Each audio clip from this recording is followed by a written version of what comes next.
So yesterday, the real father made a post. So I know the real father now, Charlie boy, you understand? He's an elder himself. He's in his 70s. He made a post talking about Wole Soyinka's statements at the podcast he had last. And that post did not go well with a lot of people. Some people felt it was insulting. And normal area father and Professor Wole Soyinka cannot be mates. So why would Professor area father open his mouth to talk to Professor Wole Soyinka like that? The whole Nobel laureate, the only Nobel laureate we have in the country. So I'm going to show you the post. Then let's decide if it was insulting or not. Watch this. Prof. Wole Soyinka is aged over 80 years, even tending towards 90 years. For his age, some level of brain deterioration is not unexpected. His rhetorics and actions in recent times is suggestive of deteriorating brain disease, and as such shouldn't be taken too seriously. What we should be worried about as well-meaning Nigerians is how come his family and close friends can't ward off agents of desperate politicians who are bent on exploiting his medical situation to their advantage, no matter how low it sinks the once respected Nobel laureate. Now, what we practice politically in Nigeria is called democracy. And what democracy gives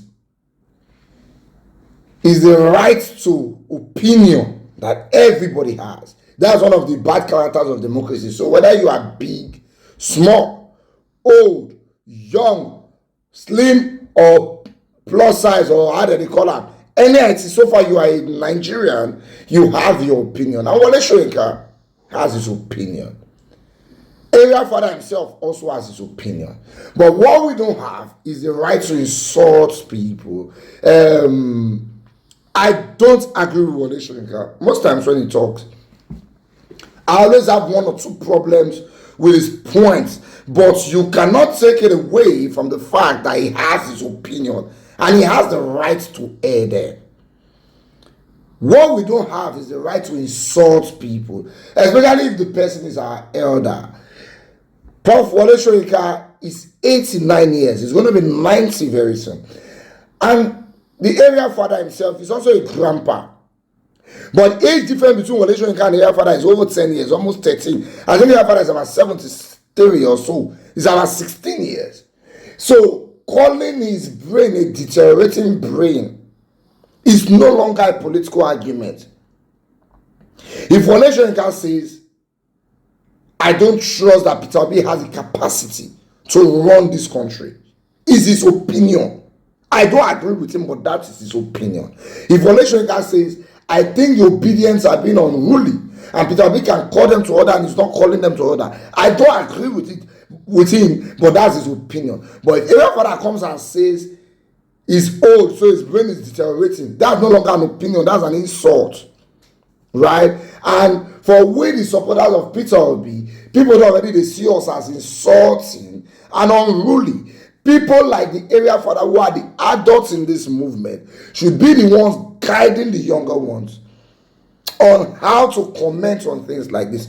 So if the area father is one of the people who is now leading the banter of insult, he's just going to ginger the younger generations to be worse, because they say a son that his father sends to steal will break down the shop. So when we get an elder among us, when we have an elder among us who is the one leading the bandwagon of insults on elders, you are just going to give us a bad name.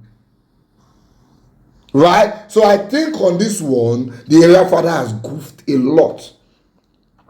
That being said, Prof. Wole Soyinka himself, sometimes he may make some statements where they provoke the younger ones to anger, because how we just day you just say people who support Peter Obi are fascist. You are forgetting that among those people we have old, we have young, we have middle age, and I said, if you call small picking my wife, he will tell you say your papa. He be like saying that you days just attract this disrespect, and it's not fair. We cannot keep disrespecting our elders over political matters.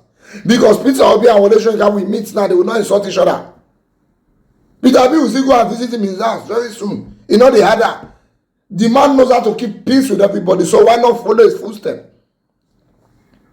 Right? Instead of being the ones that we get a bad name. Over this political matter, many of us don't make enemies. People don't meet each other for road, fight each other. People don't track people, go out.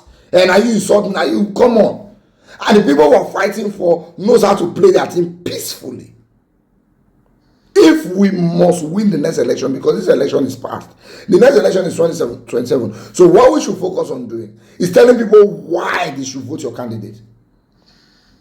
Not insulting people online. Now to the APC people, when they insult on our people, now they quick shout. But when I get Lagos, they tell people, say, Yashuku, the one who will vote for me, stay your house. So that one looks good to you. But now when they insult your person down at the Allah. When election violence was happening and they were beating for our polling units, those ones look good to you. But when they insult our people now, they holler. We will not support our supporters insulting your people. But you people support your supporters doing things that are totally wrong to the opposite supporters. That is what you should work on if we must build a formidable country. Because in all this war, all we want is a country that works.